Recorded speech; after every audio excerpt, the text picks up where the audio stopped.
અમદાવાદ એરપોર્ટથી ઇન્દિરા બ્રિજ સુધીનો રોડ આજે યુએઈ અને ભારતના સંબંધોની વધુ એક સાક્ષી પૂરશે અને એ માટેના જ આજે દ્રશ્યો પણ સામે આવી રહ્યા છે।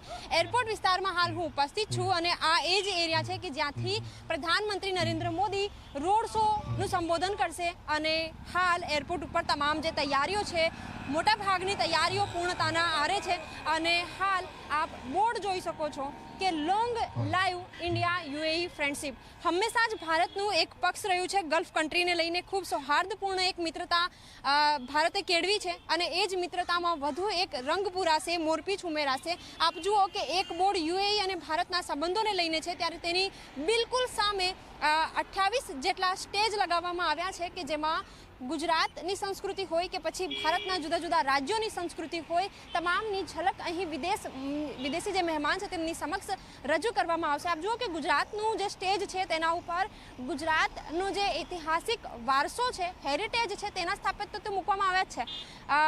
કોચરબ આશ્રમ હોય, ગાંધી આશ્રમ હોય, સાથે જ જે સ્ટેચ્યુ ઓફ યુનિટી છે એ તમામ જે અજાયબીઓ છે તેની પણ અહીં ઝલક મૂકવામાં આવી છે। સાથે જ જે વૈવિધ્યપૂર્ણ ભારતનું જે ભારતની જે સંસ્કૃતિ છે તેની પણ ઝલક અહીં મૂકવામાં આવી છે। એટલે આજે સાંજનો જે સમય હશે તે બંને દેશો એટલે કે ભારત અને યુએઈ બંને માટે ખૂબ મહત્વપૂર્ણ, કારણ કે દેશના પ્રધાનમંત્રી અને યુએઈના જે પ્રેસિડેન્ટ છે તેઓ અહીંથી સાથે મળીને રોડ શો પગપાળા કરશે અને 1 લાખથી પણ વધારે લોકો જે બંને દેશોની જે મિત્રતા છે તેની સાક્ષી અહીં હાજર રહીને પૂરશે અને સૌ કોઈક આ ઘડીઓ માટે ખૂબ આતુરતાથી રાહ પણ જોઈ રહ્યા છે।